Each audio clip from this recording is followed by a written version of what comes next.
welcome all of our participants at this fourth and last for this year book launch, a book talk.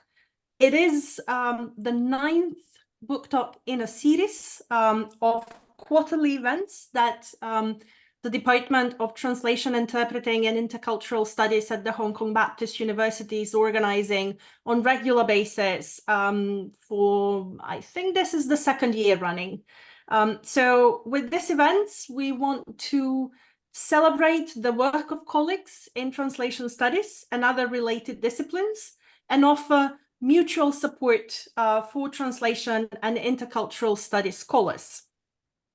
So I won't take a lot of our time because we have a packed schedule, but just to announce that today we are celebrating the book Interlingual Readings of Political Discourse, Translation, Interpreting and Contrastive Analysis, edited by our very own Dr. June Pan and Professor Jeremy Munday and Professor Sandra Halverson. We have, well, 2 of the editors here with us today. We'll hear from the 3rd editor, as Janice told me at the very beginning. So we'll hear from her as well, from Sandra, Professor Halverson as well, although she's not present at the moment. And then we have a few, I think about 5 of the chapter contributors, and all of them will share their views and their kind of thoughts on this book and about this topic.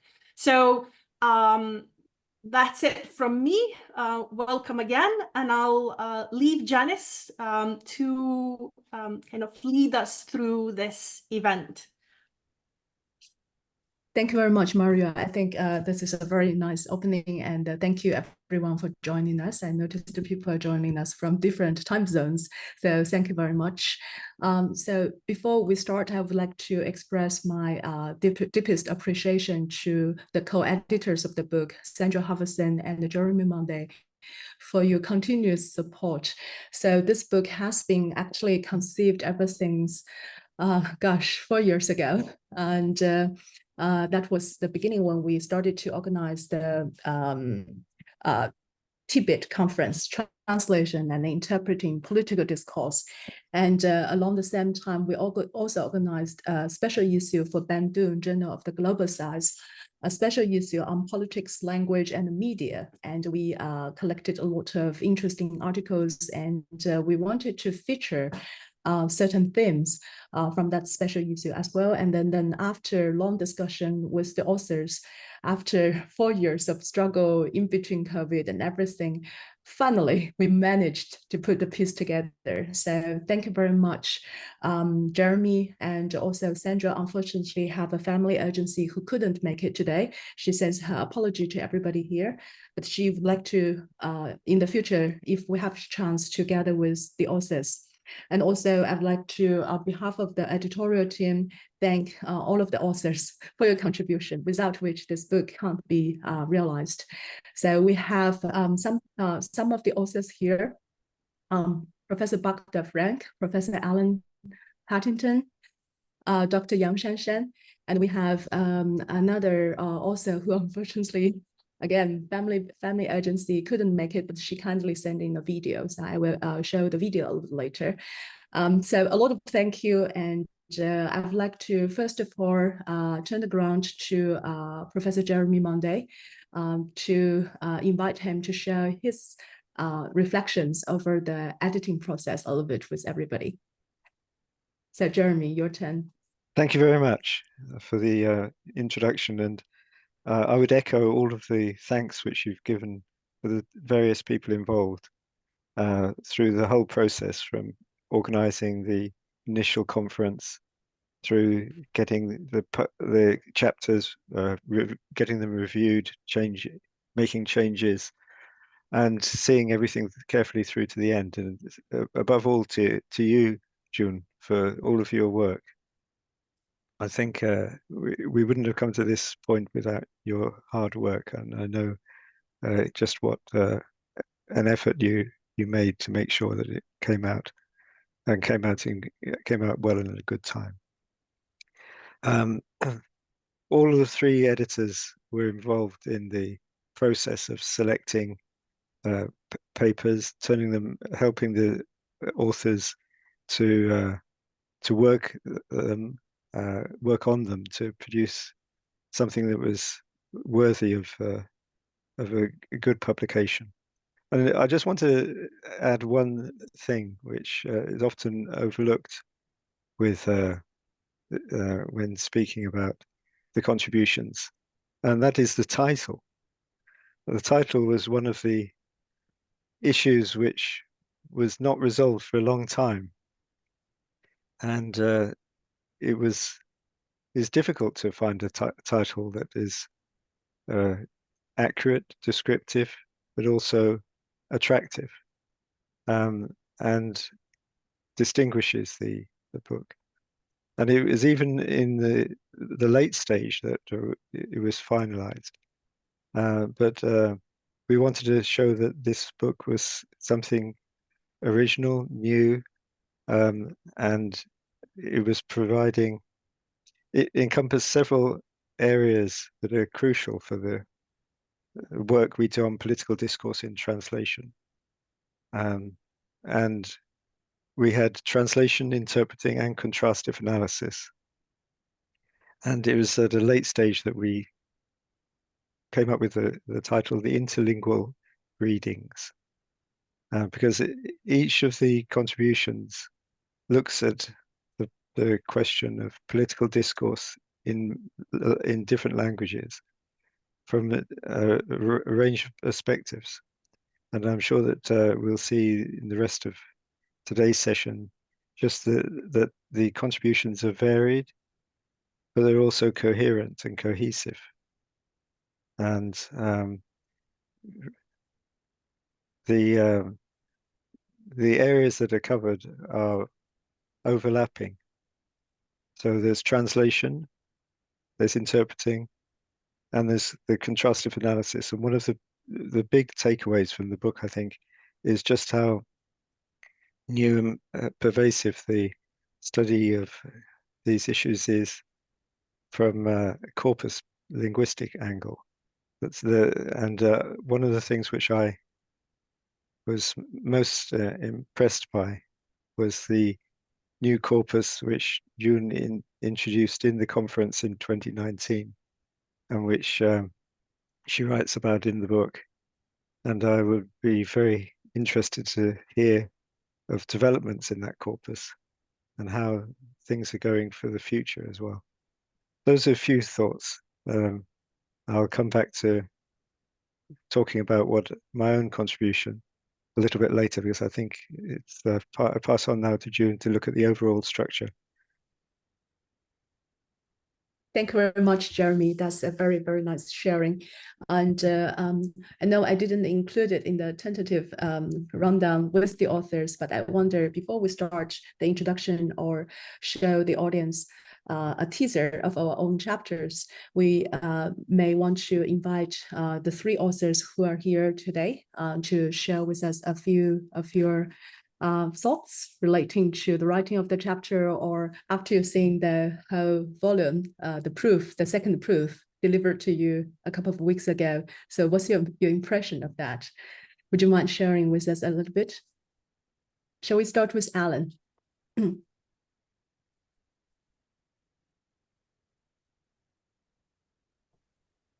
Can you hear me? Yes, yes. Am I coming through? Yes, very nicely. Okay, let me introduce myself. I'm British from Manchester, but I've lived in Italy for 35 years. I taught 20 years in the Faculty of Political Science and 10 years in the Faculty of Translation and Interpretation. So this particular publication interests me from both points of view, but I'm essentially a discourse analyst. which, but given the fact that I've been working for so long in political science, I've tended to concentrate on political type, political discourse types, in particular question response. Therefore, press conferences and press briefings. And my own contribution here, and yes, the latest version is, well, what can I say? It's just perfect. But when the time comes, when it's my turn, I'll give a brief outline of what of the hypotheses we tried to test and the results that we discovered and the procedure, what a corpus linguistics, or rather a corpus assisted discourse studies, a CADS approach, could add to the traditional discourse analysis close reading of texts.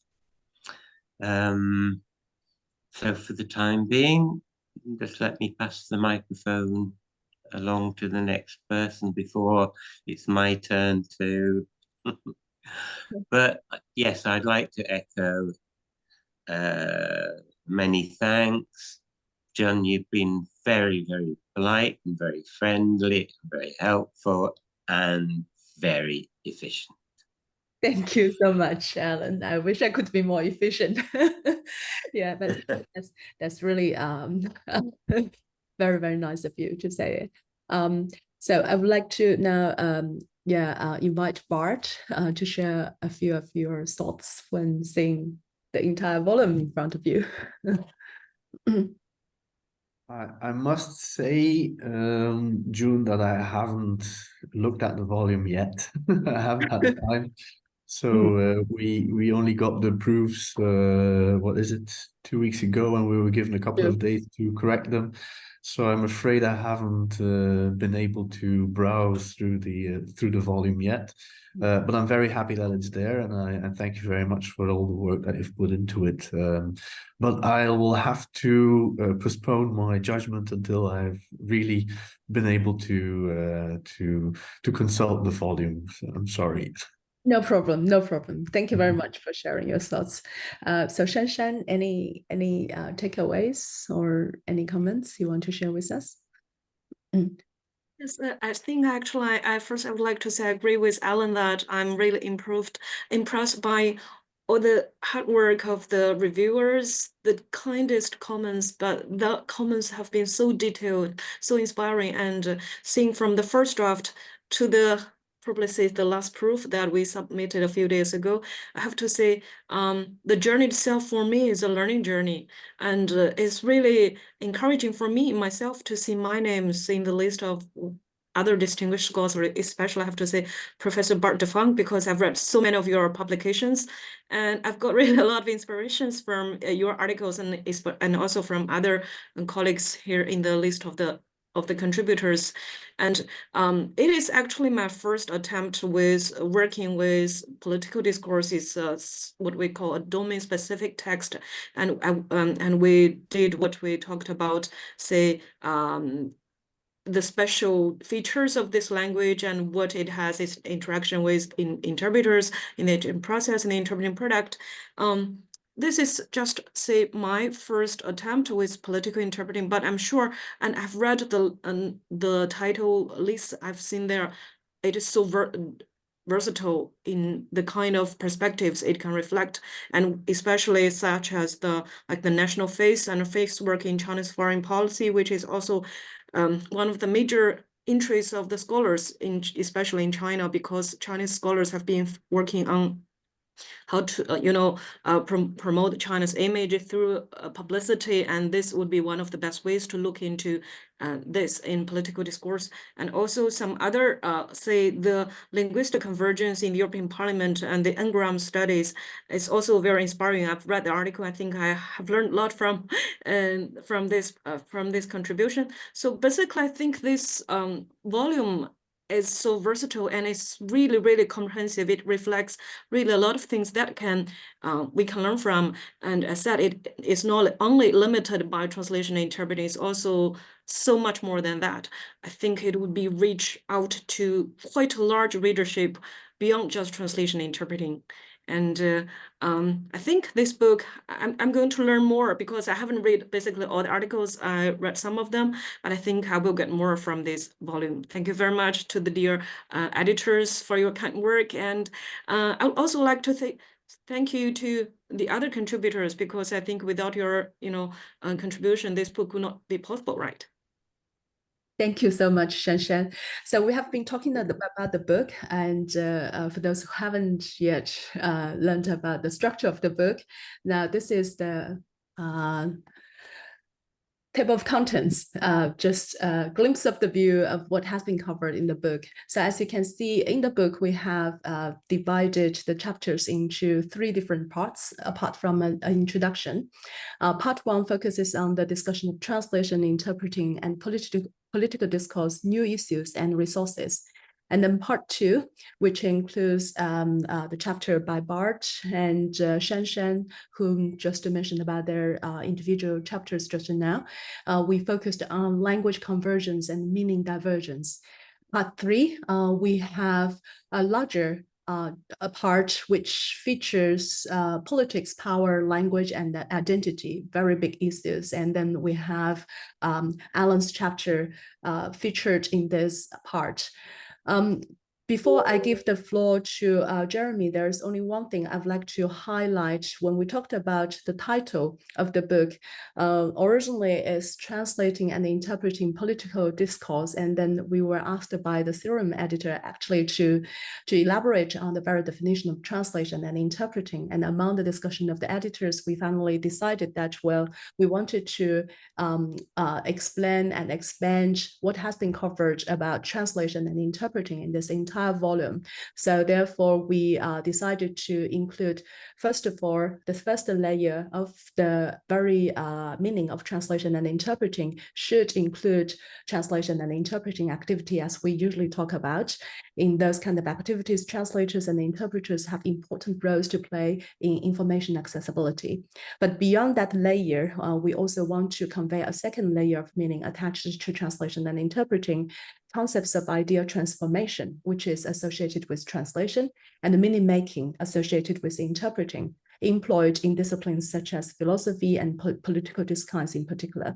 So we hope that those can serve as means to understanding and even constituting perspective on politics. So this is the kind of general background of the title that Jeremy just mentioned, and also the kind of relevant discussion relating to the key concepts of translation and interpreting. We hope this kind of 2-layer perspective can be also brought into a wider discussion, not just in the book, but also beyond the volume. So now I'm very, very happy to move on to the second part of the talk, and we're going to invite authors to talk about their own chapters.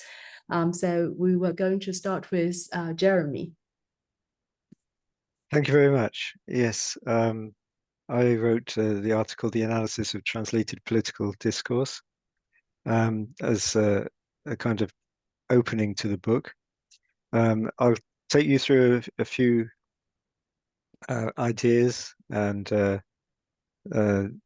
just to encapsulate what I was writing. It's an area I've been researching for some time, using Halliday discourse analysis, critical discourse analysis, and appraisal framework. I tried to summarize what those approaches are, and to give some examples and perhaps some pointers to the future. The first thing is, although I've called it translated political discourse, translated is a catch-all overall term because I included interpreting as well. And I think it's important also to notice the interaction between what is traditionally written translation and spoken interpreting. But a lot of the examples of analysis which we read on political speeches are in fact the spoken or interpreting of a speech which has been prepared in advance and has been read aloud from a written copy, particularly in the presidential inaugural speeches which I've looked at. So it's the distinction, although we spend a lot of time talking about the distinction between translation and interpreting, there is this important overlap. And something else which I wanted to bring out was the question of the presentation and representation of language in this type of analysis of political speeches in particular, where the transcription of the speech can vary in degree of detail depending on the analysis that we're doing. So if we're looking at if what is important for us is the interpreter's rendering and so the false starts or pauses or rectifications made by the interpreter presenting the text, that transcription needs to include enough detail for us to analyze those pauses. How long are the pauses? What was the false start? How was it rectified by the interpreter? On the other hand, if we're merely or just restricting ourselves to the analysis of political terminology, then that kind of detail may not be required. So one thing which I hope to bring out was the question of the appropriateness of the different methods of representation of language in the source text and the target text.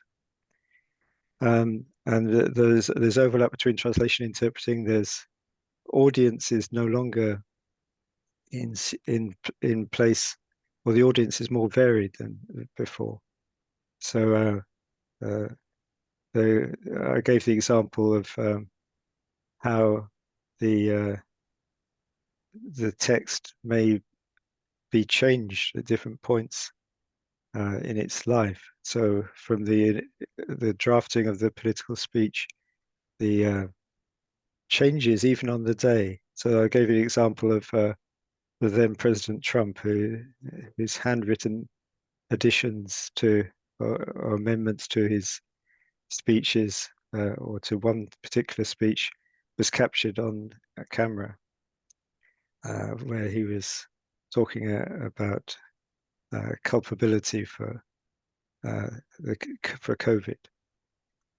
So and then it goes the life of the speech even after publication does not necessarily remain stable. There's some instability in the new versions that are produced, the corrections that are produced, the importance of checking the video recording of any speech to see exactly what additions were made, and to try to find out where the interpreter and translator are in this process. Do the interpreters have access to the written speech, for example? So that was what I was trying to do is to present a model of analysis which could be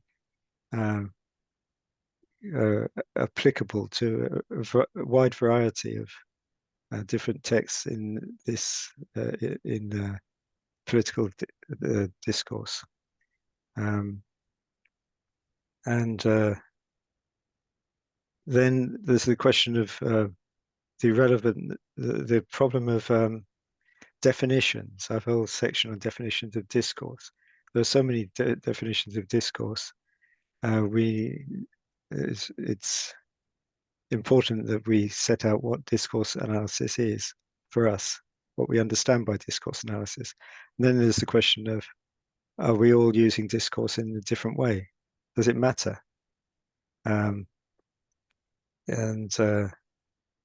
So I discuss the question of discourse and link it to work done in systemic functional linguistics and other work that has been done on translation and from a systemic functional angle. There was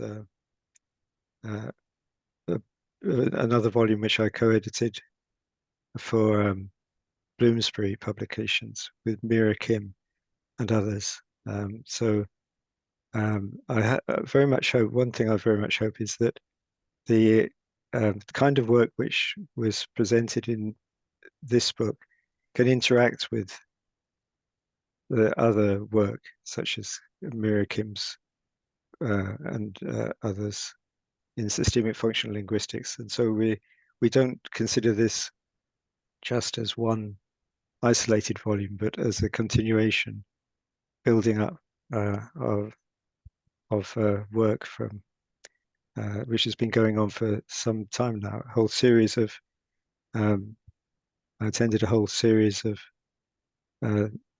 small colloquia on discourse analysis and translation, held in initially in Macau with Meifang Zhang, and also for the whole of the last 10, 12 years, people like Maria Calzada as well, who has been very influential. So the Hallidayan model, which I set out, has been one which has been used a lot in translation. I'm not saying it's answers all of our problems, but it does provide a logical and detailed, very detailed means of describing the language's communication, and from there the application to translation and interpreting, particularly in the question of register and the field tenor mode register analysis, which is a central feature of the analysis, and which is discussed in other chapters in the book, in our book.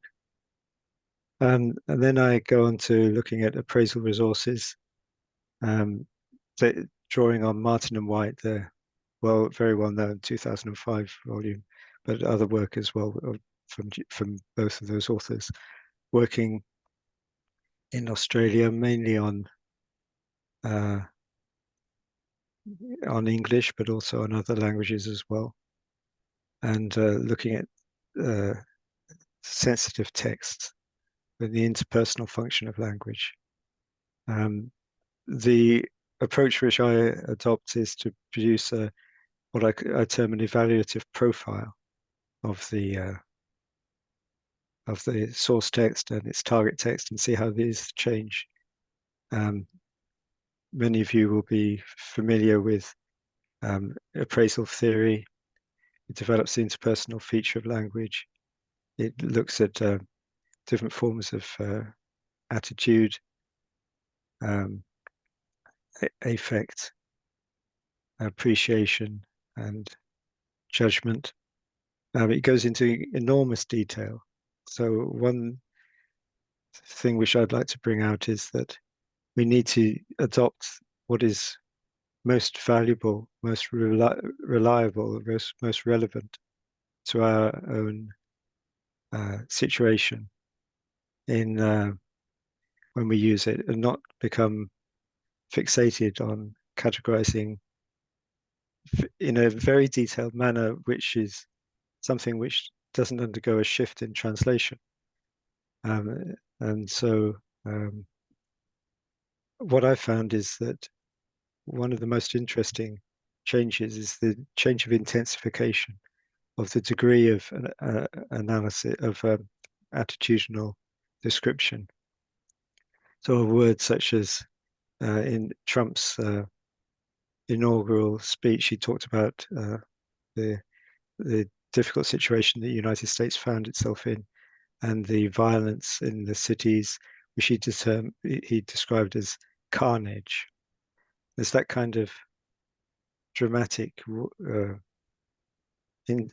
intense description of a situation which is a powerful image from the field of war. It works as a conceptual metaphor in the speech, but often in the translations and in interpretings, it will be described as with a less intense word, such as violence or killings. And this is something which is worth following up, I think, how these dramatic scenes are negotiated in translation and interpreting, and whether this has an effect on the reception of the text. So I look at several different texts from Trump, including his UN General Assembly speech in September 2017, and I look at a couple of things to complete the analysis. So one is what I term, or what drawing on Maria Timochko's word, the interpreter's positionality. Where does the interpreter locate him or herself? And both physically and emotionally. And I refer to a number of interviews that have been done with interpreters in Japan and elsewhere, who describe how difficult it is to translate and interpret very intense, angry dialogue in politics. And if you're in that situation as a translator or interpreter, translating and interpreting discourse with which you may well profoundly disagree, how does that affect the process? And I end my article with a couple of questions, really. One is the three readings to draw on Martin and White's work on evaluation in translation, evaluation in language. So the reading positions, which links to what I have described there as the positionality of the interpreter. So the reading may be going with the argument, going against the argument, or in the middle as a tactical reading. As Martin and White put it, a tactical reading is where the discourse is being used, or the text is being used for a purpose for which it was not initially designed. So a political speech which is there to persuade people, persuade voters, can then be used tactically in the analysis of what happens in translation. That's a tactical reading. So the translator interpreter is part of that tactics and perhaps strategy as well. Alternative would be a compliant reading, where the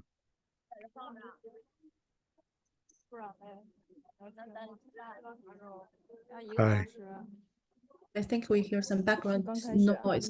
Please mute yourselves. 我用推收录，这还是你没有？我是自己先录一下，我怕因为裴哥他那边。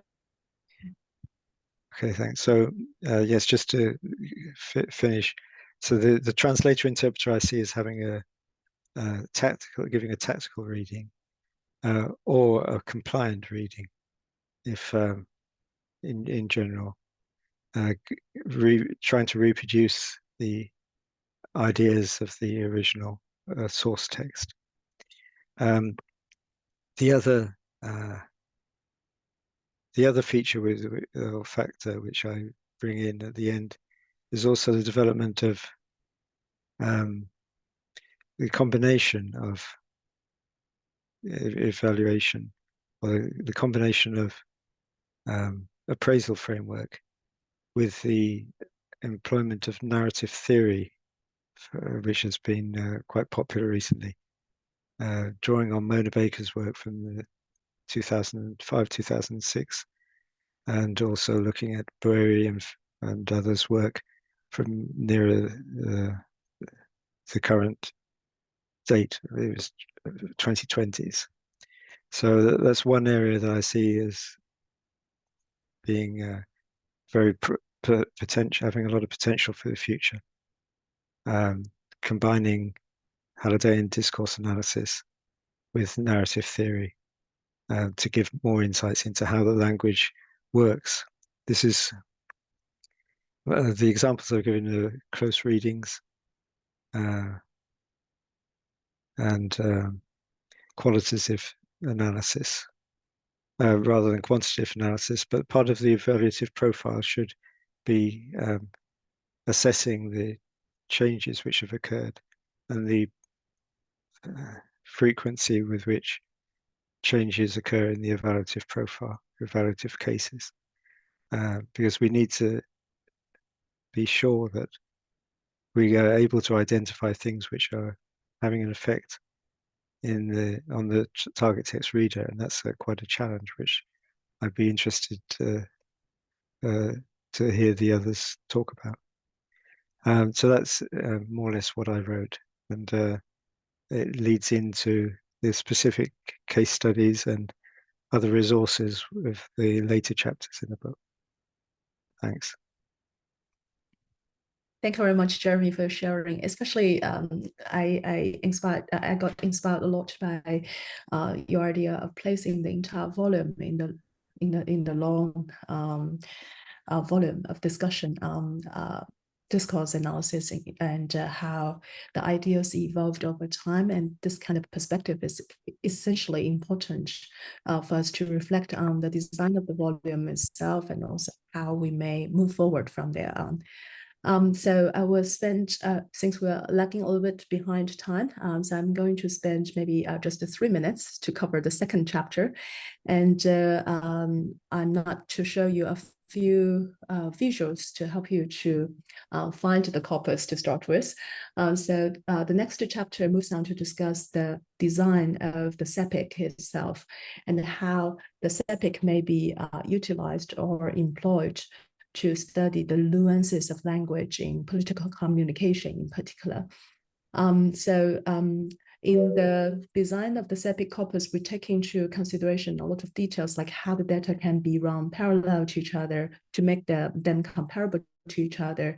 But the detailed annotation of the metadata is part of the feature of the SEPIC itself, which includes a number of events, speech, speaker, interpreting, and interpreter-specific data, later turned into filters for people to search.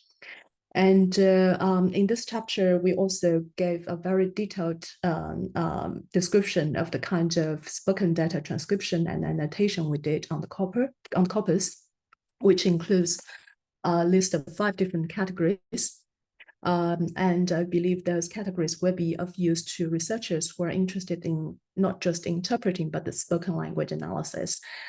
For example, extra linguistic or paralinguistic information that we included actually covered laughter, interruption, and a combination of interruption and other features in the corpus itself. We also included another category of gap fillers, including N and those other kind of different types of fillers, which may play slightly different roles in the very discourse of political interpreting in particular. And after that, we also introduced the kind of categories of pauses. We do have the actual time frame, but then later on, I decided to classify them according to categories of pauses so that people can get meaningful searches based on the pause categories that we have. And in this chapter, I listed one of the case studies which is relevant to pauses longer than 9 seconds. And as you can see, the annotated extra-linguistic features can be searched through the SEPIC platform. And then if you look for the pauses longer than 9 seconds, we find, although the SEPIC is about professional interpreting and translation, professional interpreting, particularly in political discourse, we still find 165 records of pauses longer than 9 seconds. What is interesting is that you really need to zoom in and look into the different occurrences of those pauses and to see what happens before and after it. And one of the extreme cases that we found, actually the pauses was caused by the interpreter being unable to hear at all what happened before.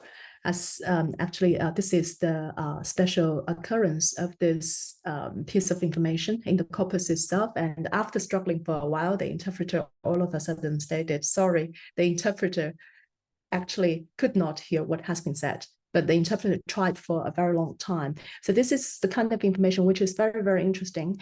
And then what we can see is that actually, if you look for similar, for the actual transcription of the text on the official government website, the entire segment disappeared. Is it because the official website, based on their judgment on the reliability of the interpreting itself, because the interpreter couldn't hear anything at all? Or is it because of some other reasons? So those are the things that are worthy of further exploration. And we hope those case studies and also the elaboration of those case studies can help you to understand more about the nuances of political discourse and especially the challenges of interpreting in this entire narrative itself. So that is about the second chapter, a basic short teaser. Hope that you can enjoy reading it. And now we're going to move on to the second part. And may I invite Bart to introduce your chapter to the audience. Thank you.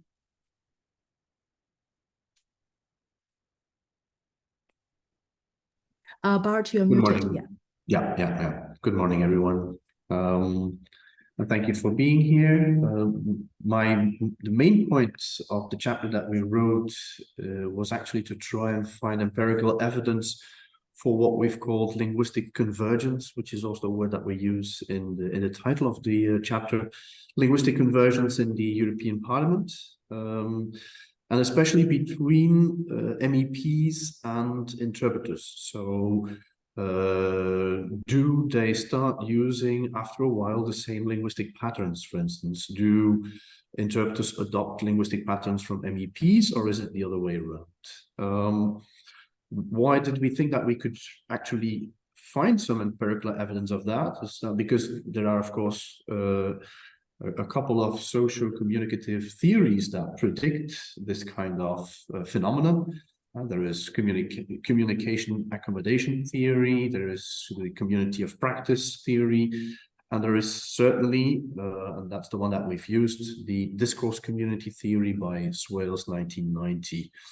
The discourse community theory predicts that groups that are involved with the same goals or are trying to achieve the same goals, or groups of people trying to achieve the same goals, developing procedures, etc., will also develop a kind of discourse routines, a kind of genre that are identifiable in the discourse that they use, that they produce.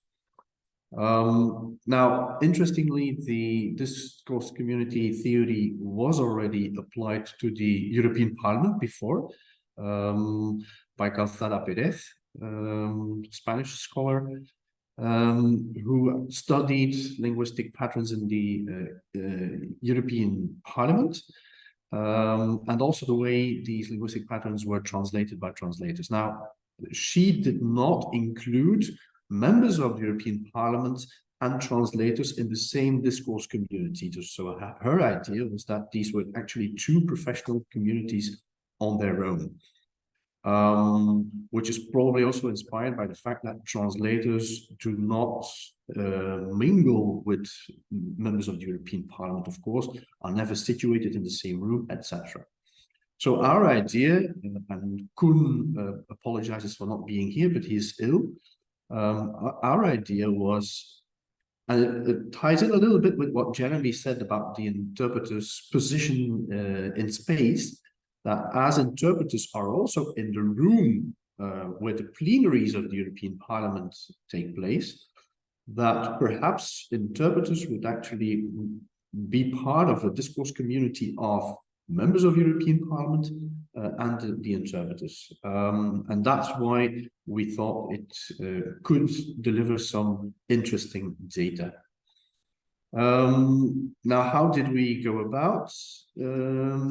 We made a comparison of discourse features, and I'm going to tell you which ones, of discourse features that we can find in the discourse of members of the European Parliament, so the speeches, the interpretations, not of these speeches, but speeches being given in Dutch, interpretations in Dutch from other speeches, of course, and Dutch spoken by national parliamentarians, so national members of members of Parliament in the Netherlands and in Belgium.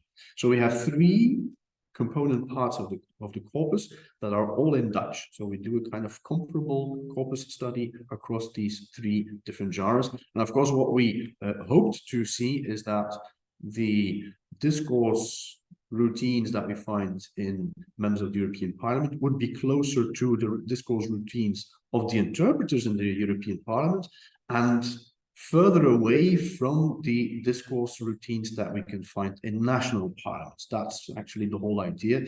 If you want to prove that the members of the European Parliament and the interpreters constitute one single discourse community, we'll have to, we hoped to find evidence that the members of the European Parliament were actually closer to the interpreters than to members of national parliaments. Mind you, most of the members of the European Parliament have been members of national parliaments before. Okay, so we compare three genres, let's say, three groups, three discourses in Dutch.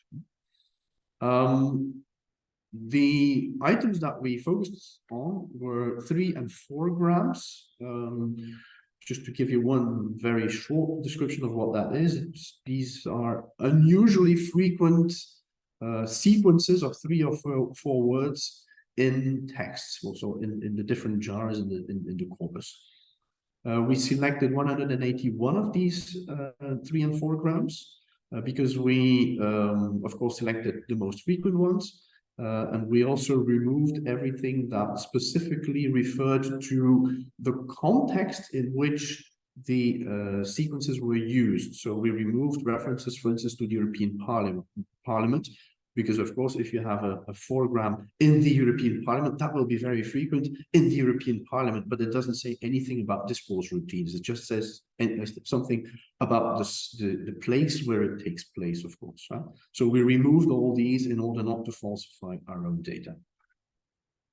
Okay, so let's have a look at the results. And I'm going to try and share my screen just to show you one slide. I hope you can see that one.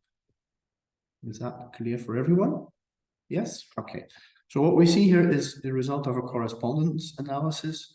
Correspondence analysis, very simply, is a kind of, it's a biplot, so a plot with 2 dimensions, where you can actually give a kind of geographical, if you like, idea of how much different genres resemble one another. So the closer the dots are, the more the discourse resembles, or the 3 and 4 grams resemble one another.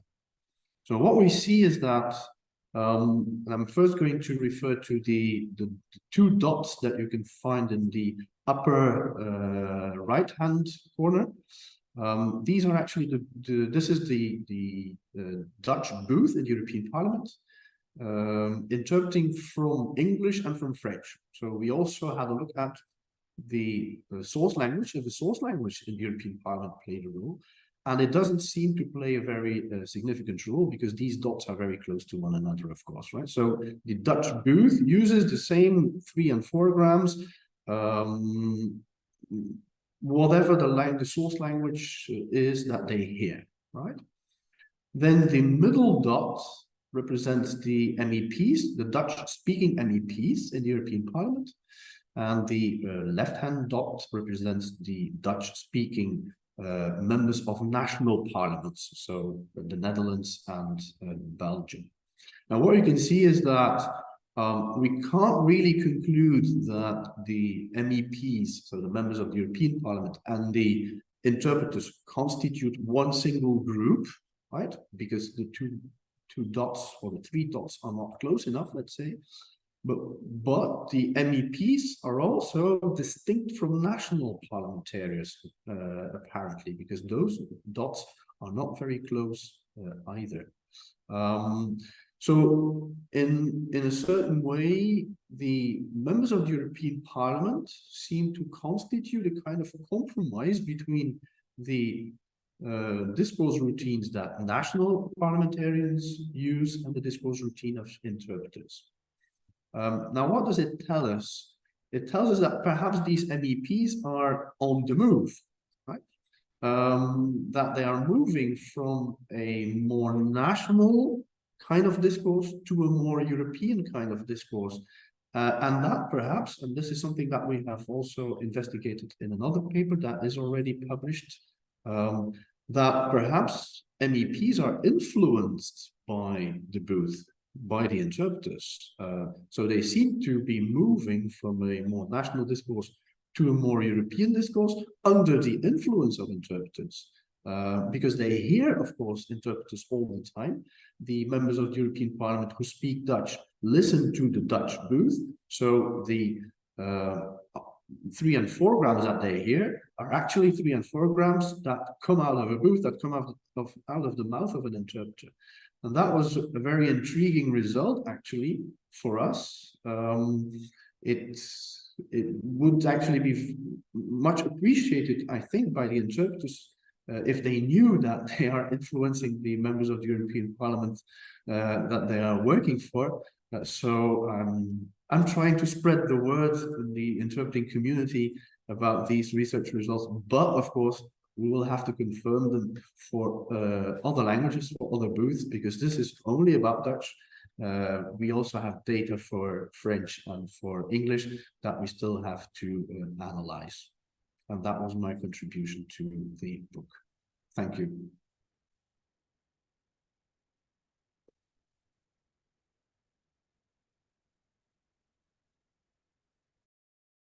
Your mic is not on, June.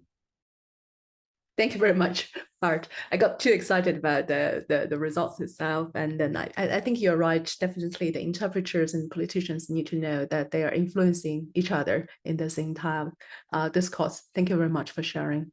Now we're going to move on to Shanshan for your chapter. Hey, hi. Can you hear me? Yes, Okay, we good. hear you. Good, thank you.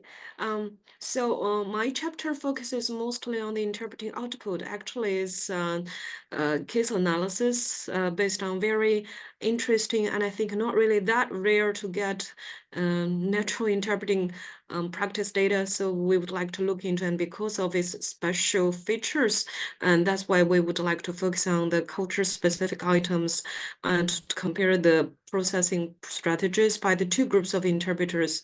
So basically, we focus on the interpreting output, and it started with simultaneously interpreting the activity itself, because we all know it's quite cognitive and demanding. We've got different problem triggers that might be challenging for interpreters, and culture concepts being one of them has been identified not only in translation activities, but also interpreting practices. So cultural competence for long term has also been proposed to be, say, part of the, say, an element for interpreting competence. So in that way, cultural realities that could be used as an observation window to see the strategic decisions, to see how interpreters cope with emergency situations, how they make decisions. And a natural guess would be that for interpreters, they may have different practice experience. They may or they might perform differently and process those challenges differently. And for political discourse, especially the Chinese political discourse, and the case that we analyzed is a political speech, and it is a discourse which might be rich in a wide range of terminologies, especially in those political economic jargons and say some other like economic affairs. So the point is for an interpreter who is very familiar with this domain-specific knowledge in the political field, probably the interpreter might do better. So that is, we've got the 2-hour speech delivered by former Chinese ambassador, I have to say that, and who is the former Chinese ambassador to to Uzbekistan. And the topic is to the public of Macau society, and is on China's diplomacy and international relations. So the speech, according to our statistical analysis, is particularly rich in a lot of culture-specific items. Of course, we focused on 3 types of proper culture-specific items because we know under this umbrella of culture-specific items, we have so many proposals. We can include a lot of culture elements in that. But because of the features demonstrated in the speech, we included 3 types. First is proper names. Second is the Chinese for basically idioms, basically Chinese tetrasyllabic structures. We know Chinese speeches, especially the more formal the speech is, the more tetrasyllabic structures could be used in the speech, and also some linguistic metaphors. We didn't really focus on the consecutive metaphor because according to previous understanding and according to our discussion with the interpreters, when they interpret, especially simultaneous interpreting, they didn't really make much differentiation between whether it's a linguistic metaphor or whether it's conceptual metaphor. They only want to get the meaning through to the audience, so they don't really think too much in most cases, or they don't really have the ability or the cognitive resources to think too much. So we focus on the 3 types of culture-specific items. Proper names, basically that's the names about historical, economic, geographical, political facts, figures, and international events. And this speech is particularly interested in that it has so many proper names. One good example would be, as I listed in the chapter, the names of countries mentioned by the speaker in the 2-hour speech, because we know in the UN, we've got over 190 UN registered members, right? So the speaker in the 2-hour speech mentioned over 100 of them without repetition. So if you include those repeated countries' names, that would be much more. And also, the richness of the proper names and idioms and linguistic metaphors is also quite shocking because we have identified over 1,300 culture-specific items within the 2-hour speech. That means the interpreter has to process several culture-specific items within each minute. And the source speech is about 25,000 words altogether. And the culture-specific items put together, they comprised over 5,000 Chinese characters. So that means at least 1/5 of the speech is composed of culture-specific items. That is really a heavy burden on the interpreters, even for the professional interpreters. And the reason why we've got the comparison possible is because naturally for novice interpreters who don't really have quite a lot of experience, it's not really possible for them to have quite a lot of real interpreting practice opportunities.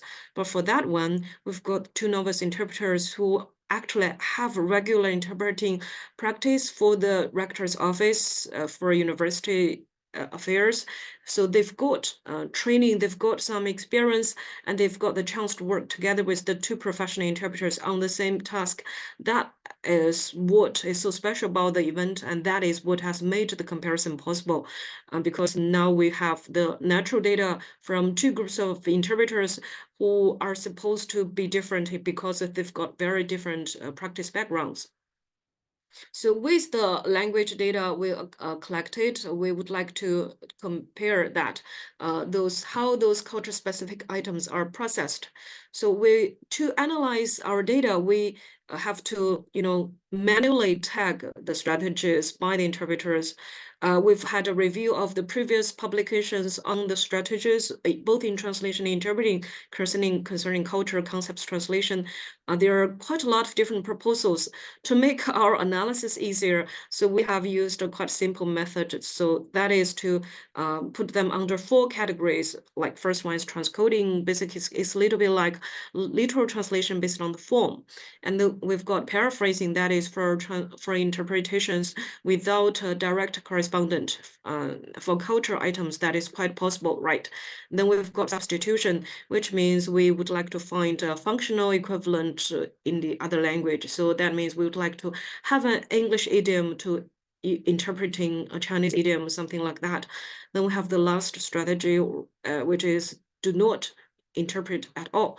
So we've got those 4 strategies, and we did the comparison, and what we found is that we've got over 1,500 culture-specific items altogether. Proper names constitute the majority of the items that we labeled, and followed by the idioms and linguistic metaphors.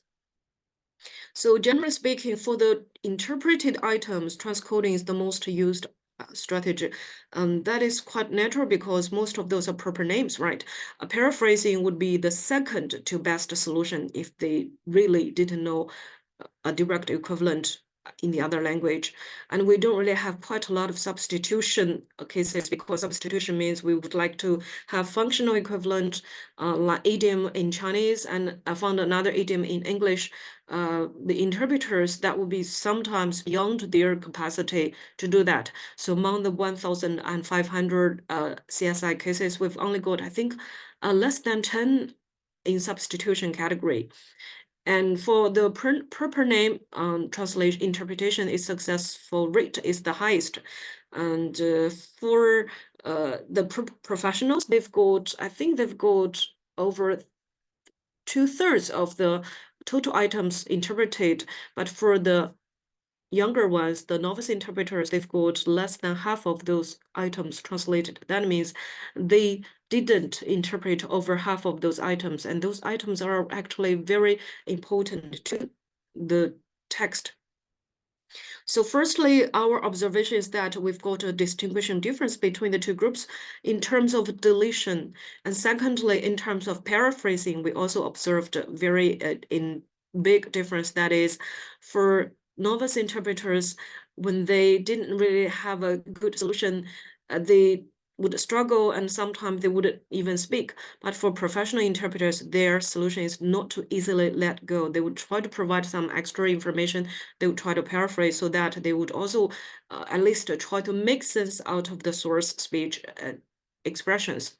And secondly, the professional interpreters, they exhibited a greater political speech-related domain knowledge. That is, their proper name interpreting success is so much higher than the novice interpreters. And also the professional interpreters, they used more sophisticated strategies to process those items that they don't have an easily found English equivalent. And this is evidenced by their higher portion of paraphrasing strategies. So we found that novice interpreters deleted more, they transcoded more, they didn't really use paraphrase a lot, though they tried to paraphrase, but it seems like it's beyond their capacity. And for professional interpreters, they have a larger encyclopedia knowledge database, and their attitude is pro-paraphrasing and not really giving up, not letting go. And this is not only for figurative expressions, but also with proper names. In other words, even if the professional interpreter didn't really know how to interpret a proper name, they would try to paraphrase that in the target language. So the professional interpreters had those very specific feature.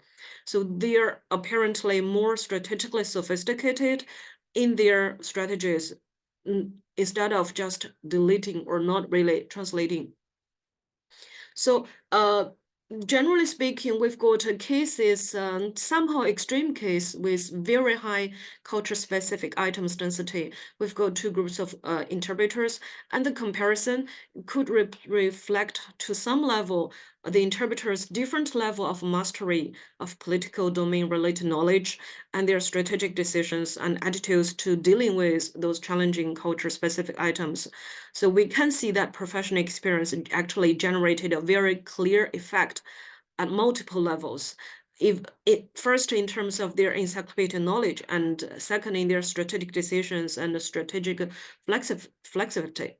And we can see that professional interpreters seems to perform better than novice ones in terms of the domain knowledge, making global plans, and adopting flexible strategies rather than just getting stuck or just letting go. So we believe that I hope our findings could at least provide some kind of empirical evidence on professional and novice comparison when they deal with political speeches, especially this kind of speech which has a rich culture-specific density, and it could probably help us to see how they could help. I would like to say help us to get a better understanding of the kind of political speech that is rich in culture concepts. And I think this is basically what we would like to see. And this is my contribution to the volume. I think that's all from me. Okay, Professor Jun. Thanks a lot, Shanshan. That's a very rich sharing, and that also makes a good conclusion of the second part of the book itself. And we are going to move to the bigger landscape of the third part of the entire volume. And I'd like to invite Professor Alan Partington to share his chapter with you.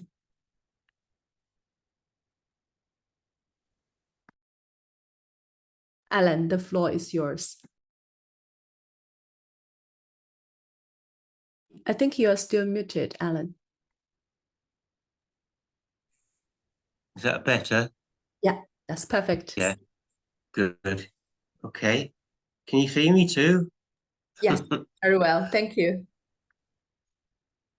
Okay. I'll start with my political scientist hat on. For quite a while, for 20 years, I've been interested in the discourse type of press briefings, starting off with the United States for various reasons. Number one, they're an extremely important discourse type in political terms, because they are very frequently the first announcement of US national policy to the world. Very often the president is not available, but his or her spokesperson are available to the press every single day. Now, they were invented in order to convey the administration's message, even though members of the press are obviously the audience and the people who are asking the questions, but at least a representative of the US administration is able to talk directly when answering the questions to the American public, because these press conferences, press briefings held daily are televised, and indeed quite frequently you come across clips of question answer sequences on news programs, international news programs, when there is a particular announcement being made. Of course, the risk is that if the spokesperson makes some kind of mistake or ambiguity, it can create a diplomatic incident. And these are the kinds of occasions which make it on the TV news. when there is some kind of disagreement, at least in the US versions, between the podium, what I'll call the podium, the spokesperson, and a member of the press who don't quite see things in the same way, or who challenge the spokesperson. Now, I'd say I've done quite a bit of work on US press briefings from the White House, but I had the good fortune to be working on a master's with a Russian-born student, but who'd done her secondary and university education in China and was therefore very fluent in Chinese. And we decided to do what we might call a comparative corpus-assisted discourse study, comparing the White House press briefings, messages from the White House to the world, and those which are made publicly available on the web by the Chinese Ministry of Foreign Affairs. Now, the CMFA adopted a in some ways similar format of question and answer, question and response, with an administration spokesperson, and invited members of the press. And I say this particular discourse type is interesting because what we wanted to do was to test the Goffman-Levinson face work, politeness theory, developed back in the 70s and 80s before corpus linguistics became very commonplace and popular. But they developed this framework of face work, but it was developed for sort of individual interaction, beginning with Goffman's inspirational intuition that human beings all the time are engaged in performance and present two kinds of face to their interlocutors. And the kinds of face that they present are very malleable. I mean, this sort of, by hindsight, we can see this, it's very clear that the kind of face work that we are engaged in when talking to our parents or talking to our friends or talking to our teachers will be very different. Now, Levinson divides face into two types, into positive and negative face. Positive face is the presentation of oneself as positive personality, competent, even likable, a valuable member of the group that you are involved with and that you esteem and hope to be esteemed by. Negative face, on the other hand, is what we normally understand as politeness. In other words, don't invade my space. I need the space to follow up my self-interests without interference from other people. It's the kind of thing we mean by politeness when you knock on somebody's door for permission to enter. In other words, you're invading their personal space, but you have to ask for permission to do it. Now, what we wondered whether this kind of theory was also applicable to group. Some work had been done on group face, where the groups have the similar kind of face, but very little work had been done on the concept of national face, where the nations have positive and negative face and involve the positive and negative face work.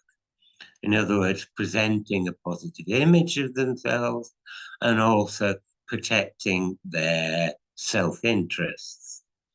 And we decided to look at a corpus-assisted, corpus-based point of view of the way that face work was conducted in the United States, press briefings, compared with Chinese press briefings. So the methodology was to collect a whole year, download from websites, a whole year of press briefings from the White House website. We've also followed up this work by doing similar comparison with the US State Department website. The State Department is the US Ministry of Foreign Affairs, basically. So in a sense, it's a closer match to the Chinese Ministry of Foreign Affairs. In any case, so we downloaded a year's worth of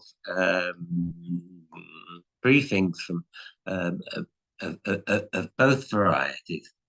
Now, since you're interested in, since we're all interested, me too, I've worked for 10 years in a faculty, in a department of translation and interpreting, the American versions, of course, are published only in English and are conducted, the questions and responses are only in English. Now, the Chinese versions are conducted mainly in Chinese, especially at the beginning, with Chinese spokespeople and Chinese media representatives. However, the website translates, that there are translations of the proceedings on the Chinese website in all of the official languages of the United Nations, which include obviously Chinese, English, Spanish, Russian, French, and have I said Spanish? I think there are 6 altogether. So, number one, it's a very useful resource for students of translators. And as the Chinese press briefings evolved over the years, our latest collection, our latest corpus is from 2022. And there are a good number of foreign correspondents now invited, people like Reuters or Associated Press journalists who ask their questions in English. And often these questions are interpreted for the spokesperson via an interpreter, but we don't have access to those interpretations. They are done through an earpiece. Now, the corpus tool that we found most interesting were n-grams, otherwise known as clusters, which are collections of items, repeated items. And the first surprising finding, we were also able to obviously make a list of the number of 4 to 8 word n-grams or clusters in the Chinese material and in the US material. And there were very many more lengthy clusters, n-grams, in the Chinese material than in the American material. In other words, a very large number of repeated set phrases, both on the part of the spokesperson, the podium, and on the part of the journalists. In other words, both the questions and the answers were much more formulaic in the Chinese material than in the US material.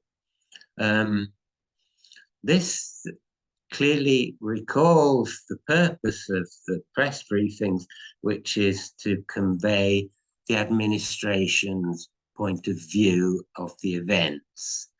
And the first observation is that, at least in the first version in 2016, the Chinese media is much more compliant, and the questions tend to be formulaic. They make a statement and then ask what the Chinese reaction to this international event is. So you often get questions which follow a particular formula, and then answers which also talk about. Now, the second most noticeable thing was that China, or often called the Chinese side, refers to itself much more frequently than the United States or the American podiums refer to the United States. Our inference from this is that there's a certain amount of self-consciousness, should we call it, even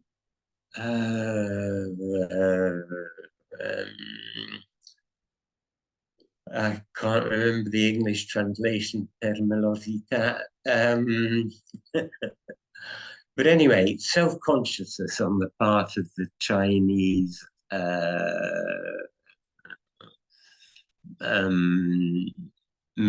ministry. Rather, so the Chinese ministry is much more obviously involved in projecting the positive face of China as sort of lengthy engrams like peace and stability in the South China Sea, peace and prosperity in the region, a guarantor of peace and stability, so on and so forth. Which the spokesperson repeats time and time again.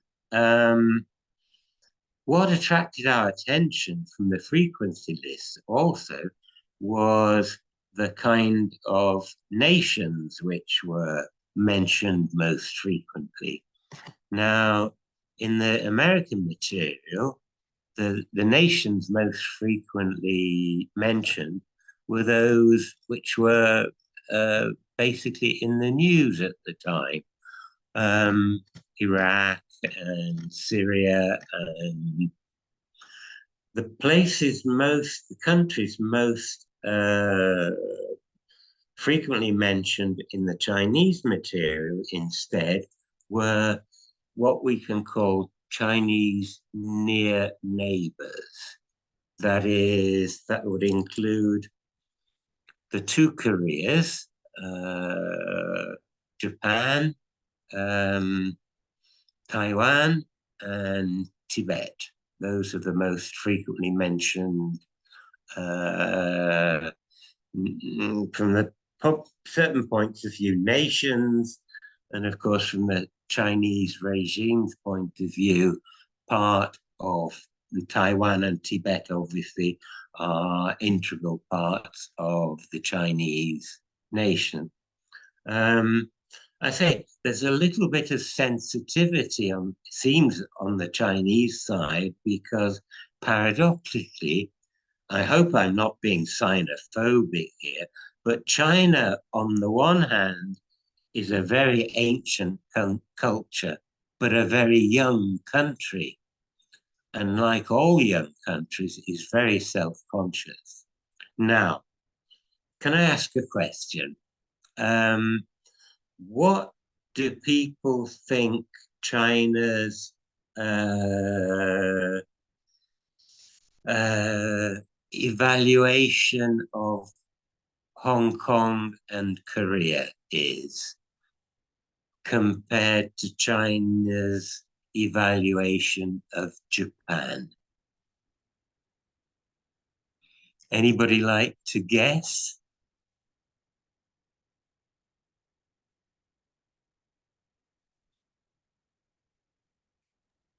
I guess the evaluation towards Japan would be more negative if there's a spectrum, positive. Extremely negative, yes. Yeah, yes. Whereas Hong Kong and Tibet are both very positively evaluated. There's almost a great deal of affection expressed towards Hong Kong. It's even called the Pearl of the Orient at times. The attitude to Japan is characterized by what we've named historical shaming. The number of just countless numbers of references to events in the 1930s and the 1940s of Japanese belligerence, Japanese nationalism, Japanese expansionism, and modern Japan is depicted as underneath the same kind of Japan as existed in the 1930s. Now, given the fact that we're not restricted, corpus-assisted discourse studies was invented and inspired by the idea that corpora are not enough by themselves to form a judgment of any particular situation. So we did a bit of background research. Has Japan ever apologized for its brutal invasion of China in the 1930s and 40s? Well, our research discovered that Japan has apologized 52 times to its near neighbors for its belligerence in the 1930s and the 1940s. And of course, modern Japan has become a demilitarized state. So there's a certain irony in the presentation by the Chinese Foreign Ministry of itself and China as being a force of peace and stability, and yet on the other hand, some of its very belligerent rhetoric towards some of its near neighbors.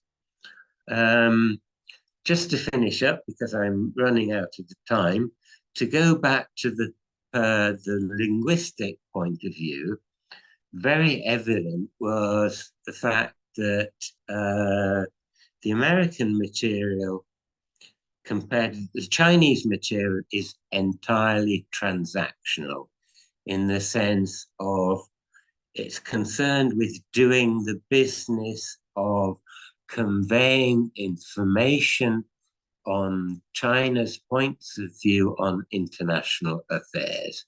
There's almost no interpersonal, interactional, as it were, conversational, interpersonal behavior, interaction between the podium and the journalists, who are on particular. I mean, they meet every day. They know each other very well. They often ask personal questions about. So the Chinese podium represents China, a Chinese foreign ministry, and China's status in the world. The American podium, on the other hand, has a rather more complex job to do. It has to represent America, the American administration, the government, who pays for them, but also their own personal interactive face with the journalists on which they're on first name terms. That, for instance, was very obvious that in the American material, first names were mentioned all the time, and in the Chinese material, first names were never used. In the Chinese material, they always use the word we or the Chinese side. The American material, you often find the use of the word I. And sometimes the journalists ask the podium, well, what do you think about the situation? Asking for the podium's personal point of view. And in the Chinese material, there is no existence of challenge of the podium, no follow-up questions, no face attacks, and no need for the podium to defend their own personal face, although they do sometimes appear to be quite waspish about negative statements about Japan's foreign policy. And I think I've gone well over time, so I'll leave it there. Thank you very much, Alan. Thank you very much. So for the sake of time, because we do have one more speaker's video, I hope to be able to at least to play a little bit, because she recorded until midnight last night. And I hope very much that we can have a little of that part included in this special book launch. I also included in the chat box the link to the book itself, and welcome everybody to take a look at it once it's ready for sale. So I'd like to take another 5 minutes to play this short video prepared kindly by Sangeeta, and hopefully that we can also learn from her perspective on the last part of the book. Thank you very much for the discussion.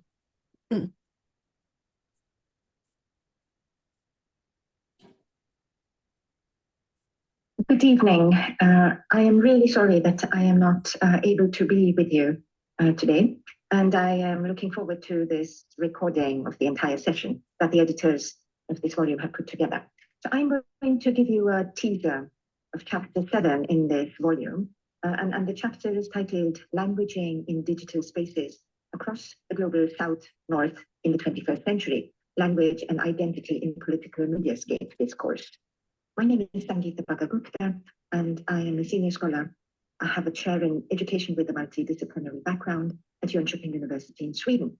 And I have worked together with Aprameya Rao, who is a multimedia journalist currently in New Delhi. And when we did this the study that we report here, he was working in Mumbai. So what we do in this chapter is we present a cross-disciplinary analysis of languaging, or the meaning-making and deployment of semiotic resources in contemporary mediascapes across 2 nation-states, India, where Aprameya is situated, and Sweden, where I am situated. So the contemporary points to the digital analog entangled human condition in present times. The chapter raises issues regarding mundane political ways of being with words, by focusing on how new social media enable or curtail the participation of political parties, leaders, and citizens. In other words, this study presented in the chapter acknowledges the increasing role that new mediascapes play across the globe, and the paucity of research that systematically studies the ways in which digitalization shapes human existence. Digitalization generally, and Web 2.0 platforms specifically, have changed not only the engagement patterns, but also how democracy plays out in everyday life. While participation is contingent upon access to digitalization tools in a very tangible sense, issues of engagement do not follow a linear developmental trajectory. Such issues of access and participation have seen the emergence of an interest in the study of alternative digital political spaces. Here, affinity spaces are potentially open for politicians, for citizens, and political parties everywhere, 24/7. But this, however, does not mean that openness automatically results in universal access or inclusiveness. And this is something that we show empirically in this chapter. And given that technologies have implications for patterns of sociality, it is necessary that research recognizes both the affordances, but also the constraints that digitalization gives rise to. Such a stance calls for the scrutiny of the mundaneness of contexts of participation. Center staging issues related to the need to engage analytically with alternative epistemologies, where concepts and issues from southern spaces are privileged, is thus done in this chapter. And so decolonial social linguistics asks new questions that can potentially destabilize established Eurocentric models of language and identity through a focus on media spaces.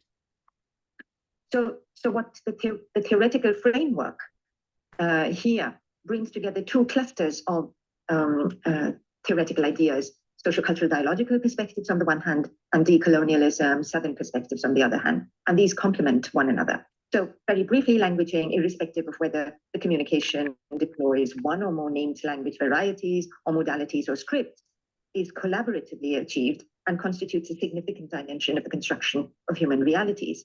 Data analysis of social practices in the global north, at least, has been dominated by an oral language bias and by a monolingual bias. This means that complex multilingual languaging behavior is marginally emphasized in the study of meaning making. Focusing upon data from digital media spaces across the global north and south, therefore potentially enables going beyond both these biases, since Web 2.0 sites are de facto not merely oral or monolingual in character. Cultivating a decolonial imagination thus implies going beyond the hegemonies of namism, where reference to key post-colonial texts in the Anglo-Saxon scholarship circulate, and academic branding, where some neodualisms have gained currency in the 21st century. This means that while citizens in Sweden, for instance, are designated default monolingual identity positions, immigrants get positioned as bilingual, irrespective of their language repertoires. While the fallacy of such reasoning is increasingly recognized in some global north scholarship by multi-translingualism, as well as translanguaging, at the individual level continue to be marked in terms of the exotic, not the normal. So troubling such ideologies, the study presented in this chapter focuses upon the ways in which both individuals and institutions like political parties language, so the verb languaging, how they language in public media scapes. It points towards the performative work that participants and institutions do with semiotic resources across these chosen nation-state spaces. So the two political parties that we have chosen from both these nation-states are the Bharatiya Janata Party and the Indian National Congress, and the New Moderates and the Social Democrats. And we chose this because when the data generation took place across 6 weeks in 2017, these four parties were the two largest parties. This, of course, has changed in the Swedish nation state after the last elections, and we have a completely new government in place. But this is an overview of the kind of data that we have identified: videos and infographics, live videos and photographs. And the findings, just a glimpse of what we have seen. The themes that have emerged can be discussed in terms of media features, convergence and participation spaces, with specific under-theme identity positionings in political social media, with specific under-themes, and the final theme of languaging features in social media. And what we show is the need to engage with these comparative lenses in order to be able to contribute to the mainstream hegemonic ways in which diversity and languaging are being curtailed in the scholarship. So some final words. The patterns of participation that emerge in the analysis raise issues concerned with unreached and reachable potentials for democratic dialoguing between parties, politicians, and citizens, So we find when we look at the interactional features of this kind of data that these are not dialogical spaces. While secularism is understood in global north spaces in terms of the separation of religion from the state, which could suggest that secularism is officially a new situation in Sweden. In the context of India, secularism can be more clearly understood in terms of the Sanskrit concept, Sarva Dharma Sambhavaya, which means equality in all faiths. Despite popular understandings of what is understood as secular, our analysis suggests that while there exists recognized pluralism in India, a hegemonic mono-religious norm exists in Sweden, given that Sweden separated from the church only in 2000, also calls attention to why no religious symbols or slogans have been identified in the Swedish dataset. We ask whether this very absence in political party discourses highlights a disconnect between the multi-ethnic citizenship in Sweden and the primarily mono-ethnic political elite. Othering in public discourses in Sweden, for instance, has in the 21st century become marked through implicitly linking Islam with terrorism and extremism. In this light, religious plurality that marks public spaces in India, where all religions are openly marked and celebrated, becomes interesting. The point that is key here is that differences in identity positionings between these two nation states highlights the importance of contributions from the global south towards invigorating understandings of diversity, which is a contemporary issue that is proving to be difficult to manage in global north settings in Europe, but particularly in Sweden. This chapter also similarly shows the relevance of normal languaging in Indian spaces and the curtailing ways in which human communication plays out in this kind of data sets. So that was the teaser, and thank you for listening in. Okay, thank you very much for your attention here. And that is actually one of the chapters also featured in the last part of the book. And thank you for staying on. We understand that we are lagging really very far behind our schedule, but we hope very much that if you like, you can join us in this celebration, not by just by purely listening, but we hope that if possible, if you don't mind, you can turn on your camera. We can have our traditional photo taking session. So if you like, you can turn on your camera. We're going to count 1, 2, 3 and take a group picture together. 1, 2, 3. One more. 1, 2, 3. Well, I would like to take the opportunity to thank everyone behind this and also the organizing committee led by Maria over there. And also we have Rachel and Queenie who helped very much organizing the book talk for us. And I know that the discussion is never enough. We do wish that there could be more time to discuss further about the book. And there's so many interesting things. And also, Jessica, your question, I hope partially can be answered in the last chapter as well. So politics, to conclude, politics is everywhere and it's not just the object of study, it's also a methodology. And we hope that this book can offer you the necessary political tools for you to analyze the political discourse and also to apply it in your daily life. With that, we thank you all for staying until this minute, and we wish you a good evening, good morning, and a good day. Oh, Mario, you have something to say? Yeah, just a brief before everyone signs off. In the comments, you have a link to our feedback form. So if you can please just take a couple of minutes and fill in that feedback form, that will help us, improve the organization of our future events. And there will be future events. We do plan to keep this series regular on quarterly basis. So please do follow all the social media and the website of the Department of Translation, Interpreting and Intercultural Studies for any news on the next event that should be happening, or we are planning to have the next event in March. Thanks a lot. So, yeah. Maria, do you have anything else that you want to share? No, that's it. Thanks everyone for attending this event. The recording or edited recording will be available on our YouTube channel.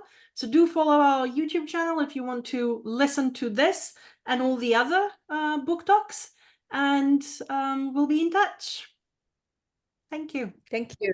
Thank you. Thank you, everyone. Thank you. Thank you very much. Thanks Thank a lot. you. Bye. Bye. Thank you.